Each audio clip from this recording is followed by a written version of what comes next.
Kuala Lumpur. Sometimes, the strangest of coincidences can lend an element of spice to the proceedings in an elite international sporting competition.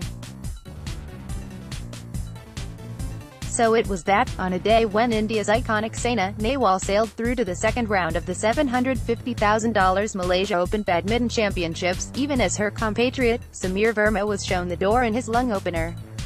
The fifth-seeded players in the men's and women's singles, both coincidentally owning the surname Chen, bit the dust, albeit in contrasting fashion. Chen Long lost his opening match to Thailand's Wangcharoen. AFP China's two-time former world champion Chen Long, who had bagged the most coveted title in the game in 2 successive years before the 2016 Olympics, lost his first-ever joust against talented Thai teenager Wangcharoen in shocking fashion, going down 21-23, 5-21 in a 48-minute first-round clash at the Axiata Arena in Kuala Lumpur, Sport City. While he is still relatively young, and will only celebrate his 30th birthday on the 18th of January next year, Chen is no longer seen as the immovable force he was when he bagged the world crown at Copenhagen in 2014, successfully defended that title at Jakarta in 2015, and went on to bag the gold medal at the Rio Olympics. A leg injury, immediately after the Olympics, took a long time to heal, and deprived him of the edge he had in foot speed over his contemporaries. Over the past 2 years, the smooth strides that covered the court so effectively to defeat Malaysia's Lee Chong-wei in all 3 of those finals, have become much more hesitant, and a steep smash on both flanks is no longer as effective because Chen's movements have slowed down just that little bit, and given him less time to be on top of or behind the shuttle. Indeed, while he was earlier being bracketed with compatriot Lin Dan and Malaysia's Lee as an all-time great, Chen has failed to demonstrate the same longevity as those worthies, who are fast approaching their 35th and 36th birthdays, respectively. Of course, it is still too early to pen a requiem on his career, and he could yet return to scale the heights he did in the 2014-16 period.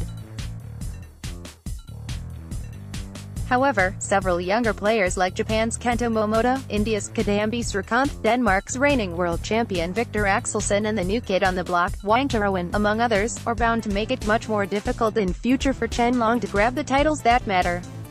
It was not so much of a shock to see the Chinese star's fifth-seeded counterpart among the women, Chen Yufei, come to grief on Tuesday at the hands of reigning world champion Nozomi Okuhara of Japan, at 21-15. 15-21, 11-21, in a battle royale that lasted 8 minutes over the hour and saw the 20-year-old Chinese visibly wilting in the face of a relentless barrage of deep, accurate strokes from the indefatigable 23-year-old Japanese. This was the 3rd successive victory in as many career meetings for Okuhara, placed at number 8 on the BWF ladder, over the young Chinese, ranked 3 places above her, and considered the player at the forefront of the next generation of Chinese women shuttlers. While the earlier wins had come in straight games, this one went the full distance, and showed that Yufei is beginning to bridge the gap on her redoubtable rival. Of course, concessions must be made for the fact that the Japanese, who won the 2017 World Championship from India's PV Sindhu in Glasgow, only returned to the international circuit in last month's Super Cup, after spending months out of the game with a shoulder injury. Still, it was stamina that tilted the scales in the Japanese player's favor. Not for nothing have Okuhara and her 20-year-old fellow countrywoman, Akane Yamaguchi, occupying the 2nd spot in BWF rankings, garnered the reputation of being 2 of the fittest players on the circuit. Not only are they tireless, but they are also quick on their feet, and their strokes have unerring depth and accuracy. Under the guidance of their South Korean coach and former world doubles champion Park Ju-bong, they have learned to wear down an opponent by keeping the rallies going, and letting their stamina weigh in the balance. Lasting power should not have been an issue for Verma, who had beaten Sugiarto in their only previous meeting, at the Indian Open earlier this year. But the manner in which he was so totally outclassed on Tuesday by the ebullient Indonesian gave cause for concern over his physical fitness. To lose by a 13-21, 5-21 scoreline in a matter of 32 minutes was not a feat that Verma would be proud of. Conceding a 7-16 lead in the first game was the ideal formula for inviting a quick pummeling, and, try as he might, the Indian could not emerge from his shell. After Sugiarto enlarged a 4-2 lead in the second game to 15-2, the writing was on the wall.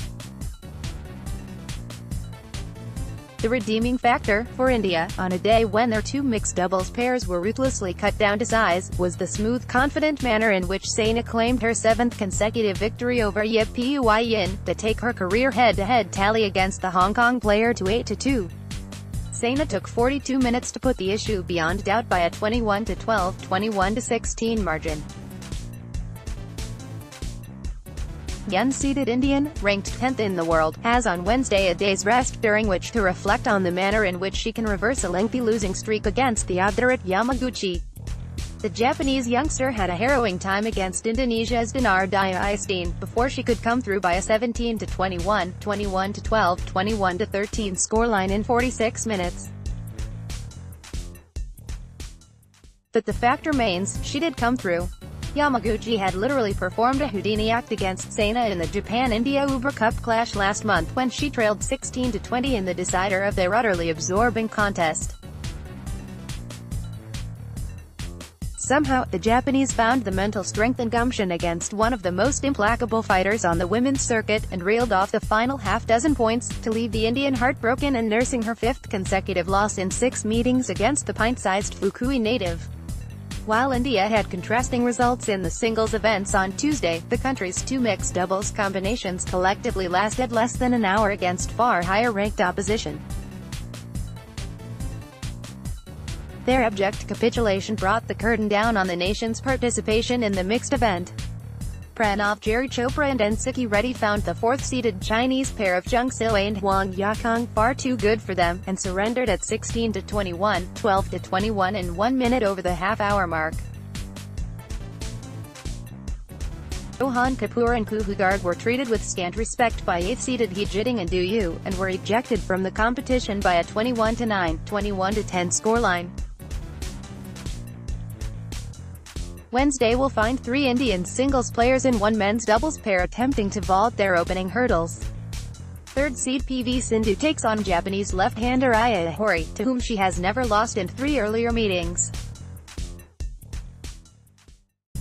Kadambi Srikanth, seeded 4th, will duel with Denmark's Jano Jorgensen, whom he has beaten on the most recent 2 occasions that they have clashed. Unseeded B. Sai Praneeth, who had beaten Srikanth for the Singapore Open title last year, has a tough outing against Taiwanese Wang Su-wei, ranked 6 spots above him at number 15. India's best doubles combination of Satwik Sairaj Ranki-Reddy and Chirag Shetty, who had skipped the Thomas Cup in May, returned to competition with an opening outing against Japan's 7th-seeded Takuto Inoue and Yuki Kaneko, and have an even chance of notching an upset win. Updated date, June 27, 2018, 11:23 a.m.